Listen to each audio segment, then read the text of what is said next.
Welcome to our latest webinar for corporates. In this series, we'll be examining recent events and looking ahead at what might be in store for financial markets and the economy. Good morning, everybody. Welcome to the March webinar. We're going to walk through how things have altered since the previous call onto the presentation itself. And the first slide, or the next slide rather, from this is looking at the pace of COVID vaccinations. And we can see from this chart, I've only selected a few, but we can see from this chart that we have seen a significant further increase in the pace of vaccination across all of the main Western developed economies. So the UK is leading the way in terms of vaccinations per 100 head of population.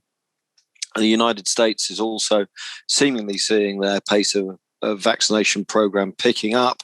And the European Union has seen a slight increase in the angle of their vaccination program as well, albeit that they're still finding that there are issues with regard to delivering vaccine doses, particularly around the Oxford AstraZeneca vaccine. Even though both France and Germany have done a significant U-turn on the efficacy of the Oxford AstraZeneca vaccine, there's still a very large stockpile that's gone unused. And we've seen also Italy recently having to block the export of 250,000 doses of the Oxford AstraZeneca vaccine to Australia, using the new powers awarded to them by the European Union, but because of the dispute between the EU and AstraZeneca.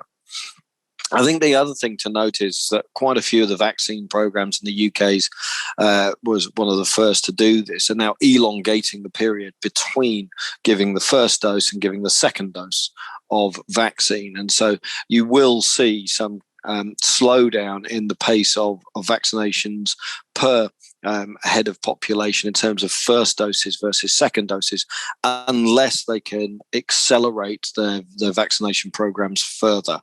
And it's notable that the UK now seems to be stepping up the program of second dose vaccinations over the course of the last week or two.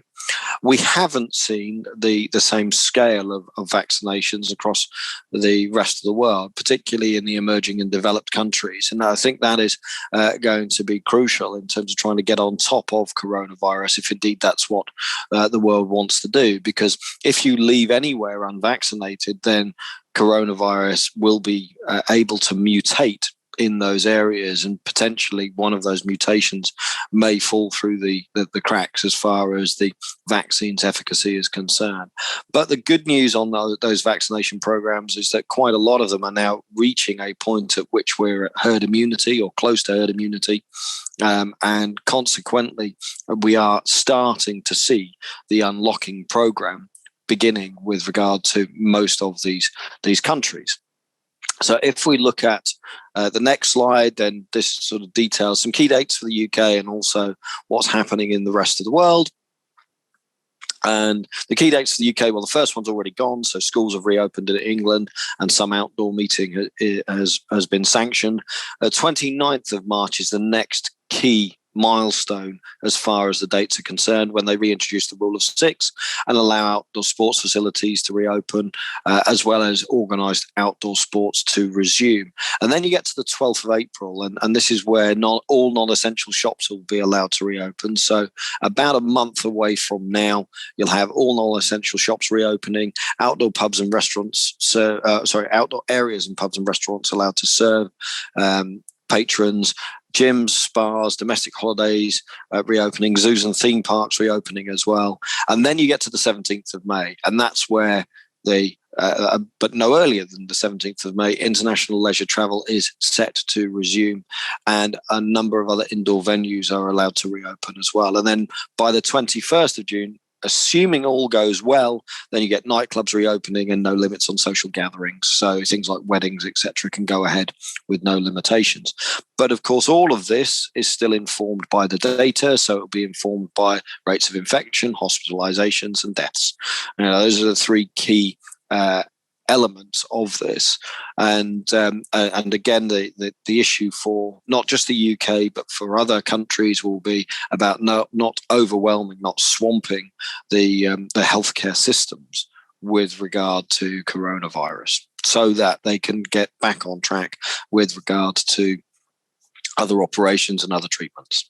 Now, if we look at the rest of the world, you're seeing some lockdown exhaustion. So if you look at Germany as an example, they've extended the lockdown, but they've relaxed the lockdown restrictions. So they've said that some other shops and facilities can reopen, but that other areas are going to remain closed for a longer period of time. So I think they've extended it by 3 weeks. If you look at New Zealand and Australia, they've still got very widespread bans in terms of travel. There are quarantines when you arrive in both of those countries, and they introduce statewide lockdowns for individual outbreaks. You only have to get 1 or 2 cases of coronavirus, and boom, you're back into a statewide lockdown for 10 to 14 days. The domestic economies remain open, but there are limitations in terms of mass gathering. So there are restrictions still in place in those countries, even though they've got very low levels of coronavirus outbreaks. In the US, they've not really locked down. They're not going to lock down. There's been a lot of criticism from Joe Biden over states who are loosening measures.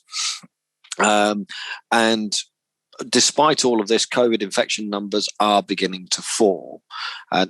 That may be just because of how widespread the infection has reached across the US economy, but it will also be down to the fact that the vaccination program has got off to a relatively strong start. Again, in comparison to the European Union, less strong versus the UK.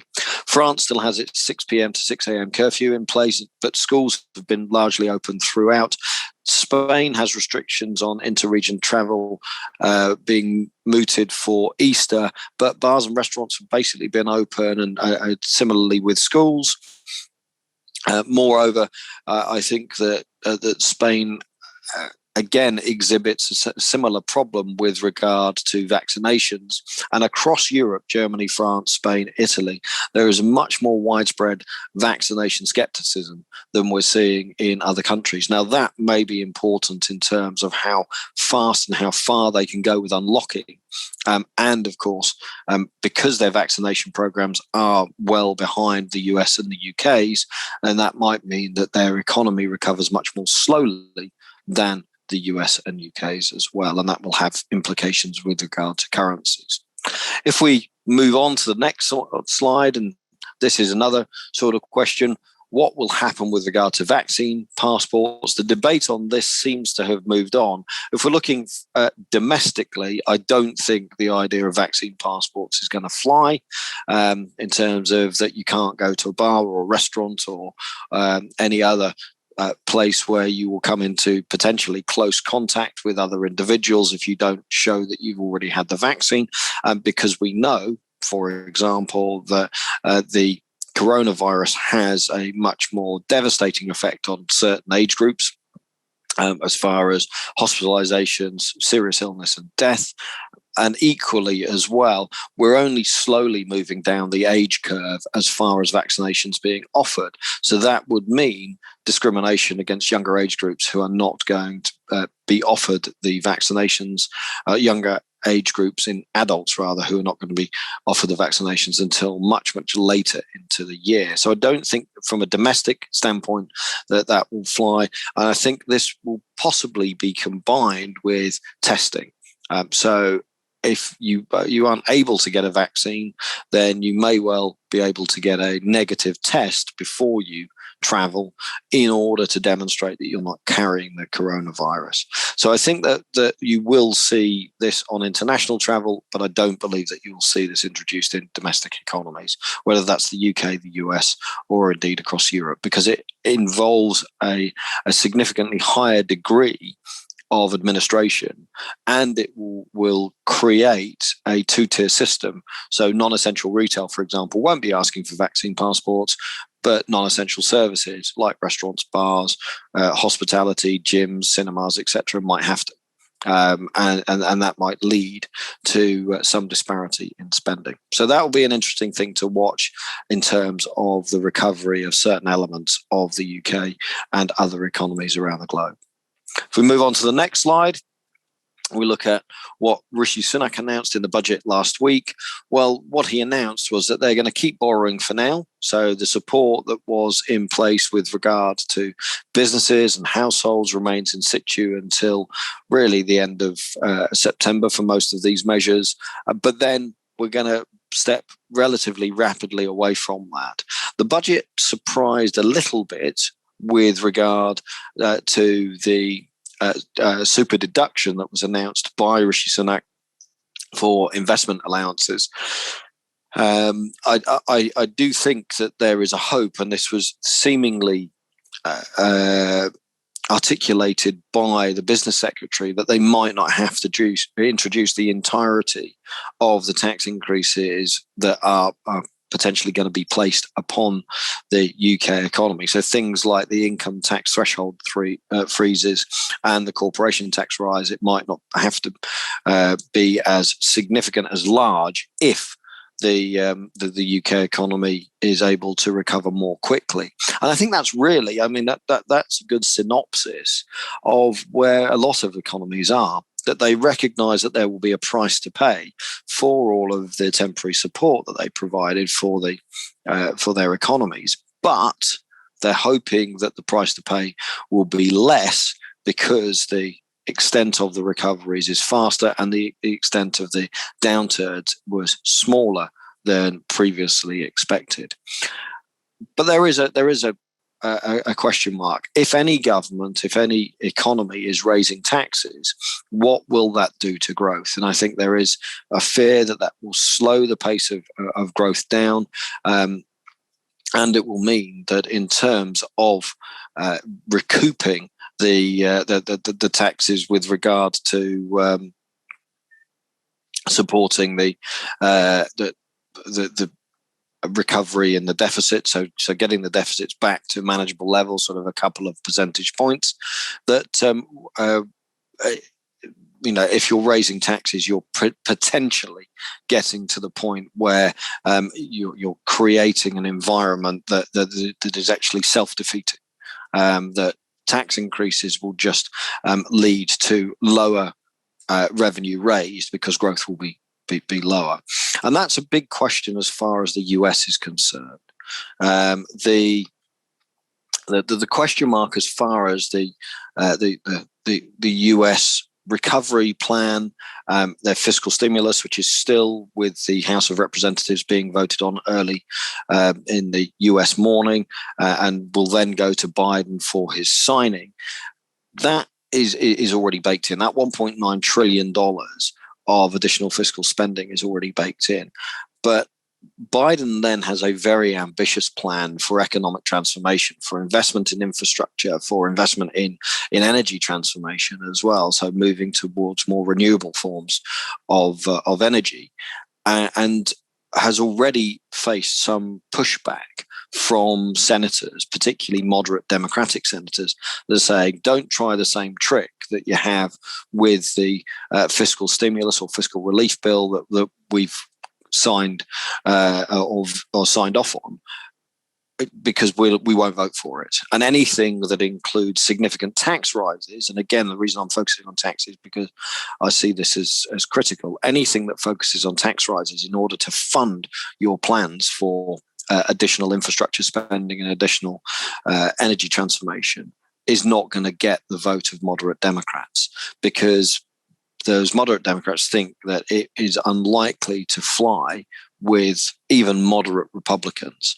And what happened with this fiscal bill that's just about to be signed into law is effectively the Democrats froze out the Republicans. They said they didn't need their support, that they could get this through the Senate on a partisan party basis. And so the Republicans were not invited really to make any contributions with regard to it.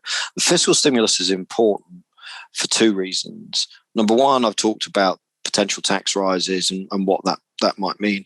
But it will also have implications with regard to monetary policy in the future. We have seen yields rising very sharply recently, which again potentially impinges on countries' ability to fund essential spending versus having to fund the cost of funding the cost of financing the deficits and the debt. So consequently, I think I would be very concerned if you see any major Western developed countries supporting a significant further increase in fiscal spending to try and bolster growth, because it has the potential of crowding out private sector spending, private sector investment, and also potentially increasing interest rates, not necessarily the official interest rates from the likes of the Federal Reserve, Bank of England, or indeed the European Central Bank, but certainly leading to higher yields across the yield curve, which in effect is a monetary tightening.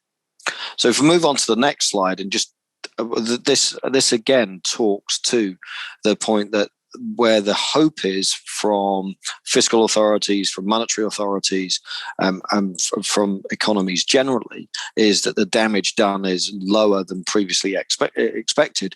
This was the Office for Budget Responsibility's projections for where the peak in unemployment was going to be.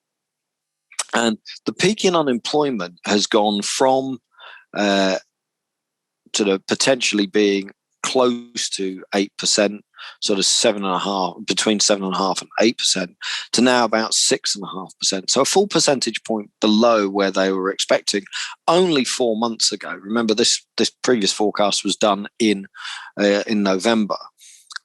Why is that? Well, because the damage done to the UK economy in the fourth quarter with the lockdown was lower than expected. B, the vaccination program that the UK has embarked upon is actually beating the targets that the government set for themselves.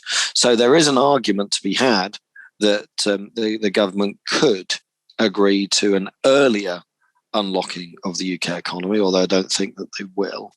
But certainly in terms of meeting the 21st of June, when all restrictions are lifted, I think that most anticipate that we're on track for that. But a less affected labour market means fewer people having to be on the claimant count for any prolonged period of time. More importantly, I think it also means that the returns from income tax over future years, when those income tax thresholds are frozen, are going to potentially increase, assuming, of course, that inflation is positive and wage inflation is positive. And then critically, if the peak in unemployment is lower, it means that the amount of money that households are prepared to deploy in terms of private consumption, we think it's almost 60 billion that they will have in their armory as far as deploying for spending over the coming quarters, is potentially going to get spent rather than getting saved, because people will feel more optimistic given a lower peak in unemployment. However, and there's always a big however in all of this, the same might not be said of other countries. We don't know how quickly recoveries in labour markets are going to be. We think back to 2010, 2009-10, and the financial crisis and its aftermath. The recovery in the UK labour market took multiple years, and in this forecast alone, you will see that the recovery in the UK labour market never gets us back to pre-pandemic levels of unemployment. So the unemployment rate never falls below 4% according to the March forecast, which is the blue line. And it's a similar thing with regard to forecasts that we've seen from the European Central Bank and also from the US Federal Reserve.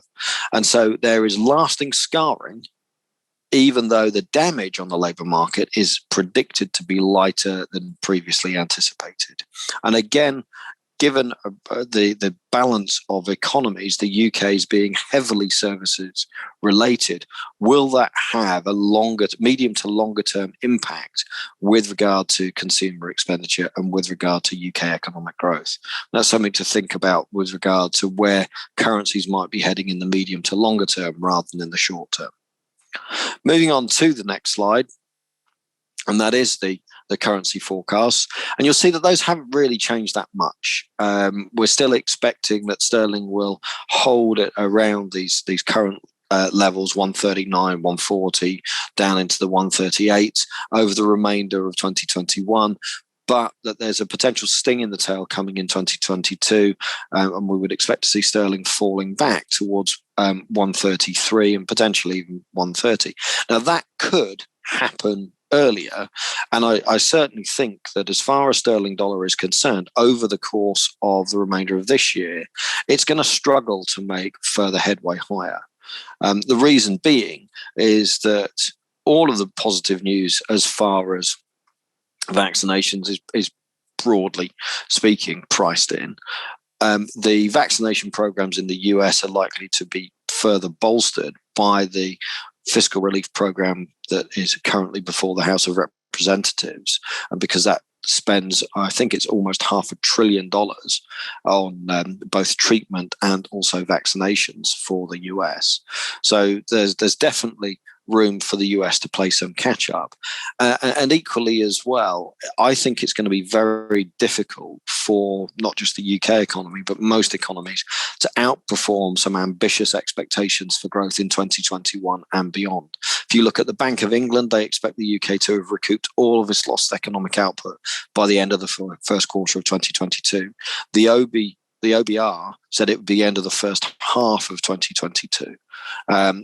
I'm just not convinced it will be that quick. Going back to the previous slide, when I was talking about the previous slide, there is lasting scarring on the UK economy for multiple years.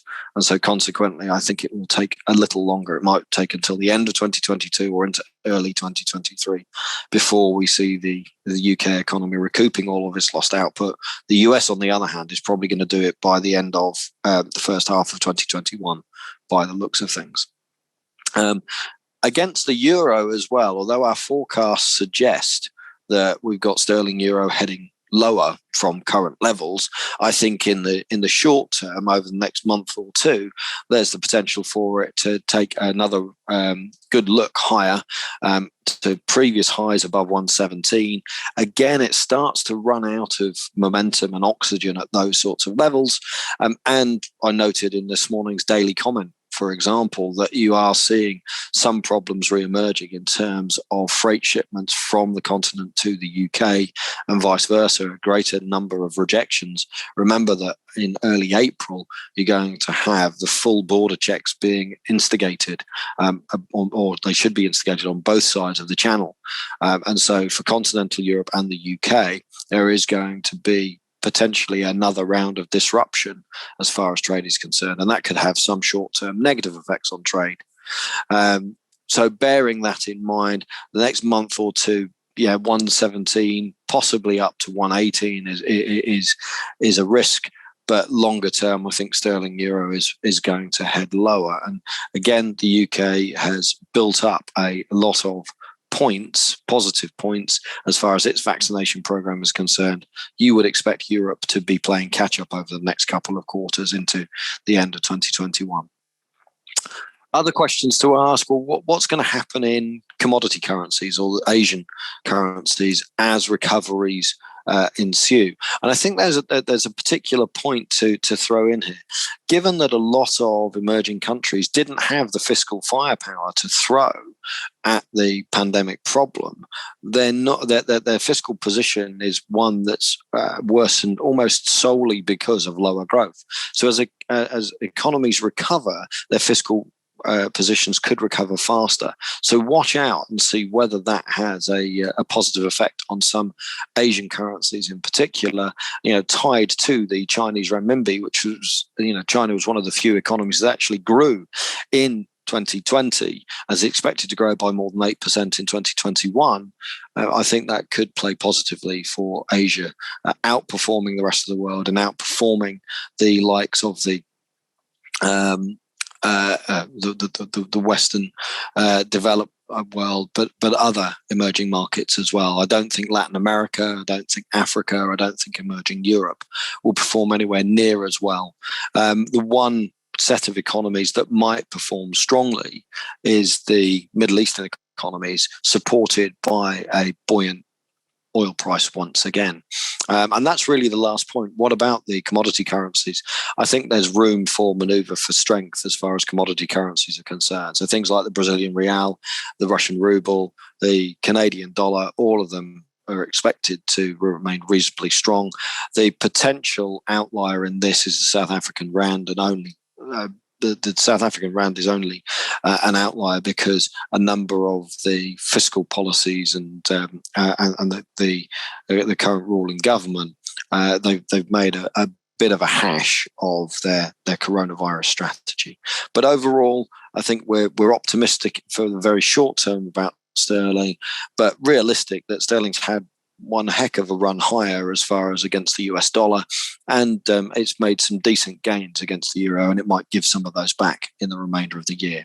Thanks very much for listening to the webinar. We hope you found it informative. The next in the series will be available shortly.